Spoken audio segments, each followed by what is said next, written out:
ये लो दीदी गर्मा गर्म पकौड़ी। नहीं खाना पकौड़ी मुझे। गवार दीदी भैया। अरे भाभी, अगर आपको पकौड़े नहीं बना के खिलाने थे तो नहीं खिलाती, ऐसे बेमन तरीके से देने की क्या जरूरत थी? लेकिन दीदी। अरे क्या लेकिन? एक बात बता, जब मैं ऑफिस चले जाता हूँ तो तू मेरे बहन के साथ में ऐसा बिहेव करती है? तो आपको हमारे यहाँ रहना पसंद नहीं है ना, तो हम लोग अभी चले जाते हैं घर पे। वैसे भी इतने टाइम बाद तो हम दोनों बहनें साथ में रुकने के लिए आए थे।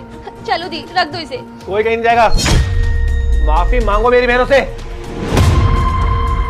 मेरी ना इसमें कोई गलती नहीं है, बस दीदी ने मेरे हाथ से प्लेट गिराई। अगर आपको फिर भी मेरी बातों पर यकीन नहीं हो रहा ना, तो आप जैसा बोल रहे हो मैं वैसा कर लूंगी। प्लीज दीदी मुझे माफ कर दीजिए, मुझसे ना बहुत बड़ी गलती हो गई। हाँ ठीक है। अरे जितना कर मेरा है ना, उतना कर तुम दोनों का भी है। कभी दबना मत अपनी भाभी से। चलो एंजॉय करो।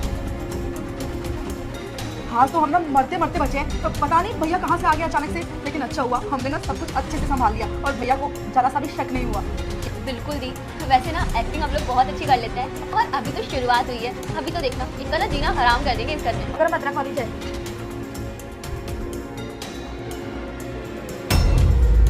हुआ दीदी, अच्छी तो बनी है चाय। एक गंदी चाय बनाई है और बोल रही हो कि अच्छी चाय बनी है। आपको पता है ना मैं चाय में अदरक तेज पीती हूँ, फिर ऐसी घटिया चाय क्यों बना के लाई हो? अरे दीदी कंजूस है ना एकदम, हम दोनों से चिढ़ती है। नहीं दीदी ऐसा कुछ भी नहीं है, तू ऐसे नहीं मानेगी। तो ये क्या कर रही है? अब तुम्हारी इतनी हिम्मत बढ़ गई कि तुम अपनी भाभी के ऊपर हाथ उठा रही हो? नहीं भैया ऐसा कुछ नहीं है, आप मुझे गलत समझ रहे हो। अरे चुप कर तुम दोनों, कितना झूठ बोलोगी?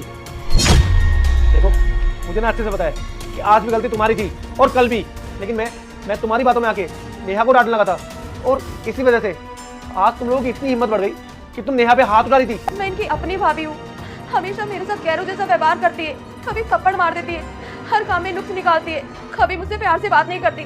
बस प्रिया दीदी ना हमेशा एक ही ताना देती रहती है कि मेरी फ्रेंड थी डॉक्टर, उससे तुम्हारी शादी होने वाली थी, लेकिन मैं बीच में आ गई। अगर आपके ससुराल में आप लोगों के साथ कोई इस तरीके का व्यवहार करे तब आप लोगों को कैसा लगेगा? देखो नेहा, तुम ना रोना बंद करो। आलिया और प्रिया, देखो तुम दोनों को ना मैं लास्ट बार समझा रहा हूँ। पहली बात तो ये कि तुम लोग ना अब इस घर में मत आना, क्योंकि मुझे मेरे घर में ना सुकून चाहिए, और जहाँ पे तुम दोनों रहोगी वहाँ तो सुकून मिलेगा ही नहीं, क्योंकि तुम दोनों का तो काम ही है ना अभी इसको भर दे, इसकी लड़ाई करवा दे। अच्छा ये लोग खुश हैं तो चलो इनकी लड़ाई करवा दे। देखो इससे पहले कि मुझे गुस्सा आए तुम पे, अभी कभी मेरे घर से निकल जाओ और दोबारा वापस यहाँ पे लौट के कभी बताना। अभी कभी निकलो ऐसे, निकलो। भैया मुझे माफ कर दो, मैं आपसे वादा करती हूँ आइंदा मैं ये सब कभी रिपीट नहीं करूंगी।